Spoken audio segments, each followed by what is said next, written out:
1.2 million pesos. Saan kamay ba ng Diyos makukuha yan ngayon? Ang construction worker na si Jack na kumikita lang ng 250 pesos kada araw, naka-jackpot nito. Tumataginting na 1.2 million pesos. Paano nangyari na ang isang construction worker katulad niya naging instant milyonaryo? Manood para matuto. Laki sa hirap ang tubong Basay Samar na si Jack. Ang trabaho ng tatay ko sa bukid, tapos yung nanay ko naglalabada. Bata pa lang ako noon, gusto ko nang makaahon sa hirap. Pero ang pinakamalaking pagsubok sa buhay ni Jack dumating taong 2013 nung sinalanta sila ng super bagyong Yolanda. Pero ang super bagyong sumira ng kanilang buhay at bahay, siya rin palang instrumento para si Jack magkatrabaho.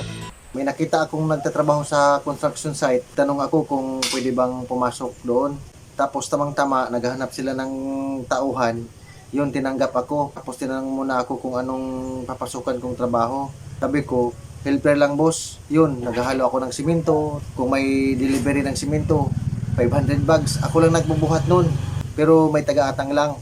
250 pesos ang kinikita niya noon kada araw. Alam niya na kahit ilang taon pa siyang pumala ng lupa, hindi siya magiging milyonaryo. Kaya ang swerte, idinaan niya sa pakikipagsapalaran para sa kanyang sariling pamilya.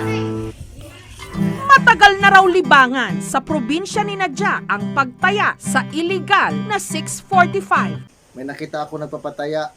Victory yun sa loto. Tapos, tumaya ako araw-araw 50. Pag may gusto akong number, yun, tinatayan ko po. Oy, pre, pataya! Tinimulan daw ni Jack ang araw-araw na pagtaya ng 50 pesos kung saan pwede siyang manalo ng 15,000 pesos. At sa loob lang daw ng 3 linggo, tumama siya 15,000 pesos. Ako noon kasi yung 50 pesos ko, nagiging 15,000. Doon pa ako naingganyang tumaya. Dahil ramdam daw ni Jack na tila umaayon sa kanyang swerte. Ang 50 pesos niyang taya, ginawa niyang 100 pesos. Siyempre po, may panalo pa po ako noon. Parang nabawi lang din po. Tapos, ang sweldo ko naapektuhan na din. Tapos parang napapansin ko, palubog na ako ah. Nawa ko po, naghahanap ako ng bayar ng motor sa halagang 15,000. Pero ang bili ko noon, 35,000. Yun, nabili po, 15,000. Yun, tinaya ko na naman po. Doble ang taya, aba, dumoble rin ang kanyang premyo. Naging 30,000 pesos. Ipinambili daw nila ito ng mga gamit sa bahay at panggastos sa araw-araw. Pamilya ko po, napabayaan ko na. Kasi parang na-addict na po ako sa kakataya. Hindi na po ako nakabigay sa kanila ng pera. Kasi ang bala ko, talaga itaya. Samantala, nung bisperas ng kanyang birthday, muli siyang tumaya. Una, 1,000 pesos para sa inaasahan niya 300,000 pesos na panalo. Dinagdagan niya ito, ginawang 1,500 pesos para sa 450,000 pesos na premyo. Hanggang itinodo na niya, tumaya muli ng isa pang 1,500 pesos.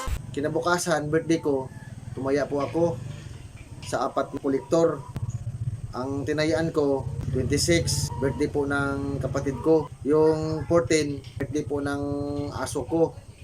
Tapos yung 16, yun, kursunada ko lang po. At sa gabi ring yun, tila napaaga ang kanyang birthday gift dahil ang 3 niyang tinayaan, lahat panalo para sa premyong suma total 1.2 million pesos. Jackpot! Ang ating construction worker naging instant millionaire. Kaya sa mga gustong maghingi ng balato, mag-like lang kayo, tapos mag-PM, tapos paki-like, paki-share na lang din po sa ating munting Facebook page. Thank you. Ay, joke lang, edit lang pala ito. Sorry, hindi pala ako nanalo.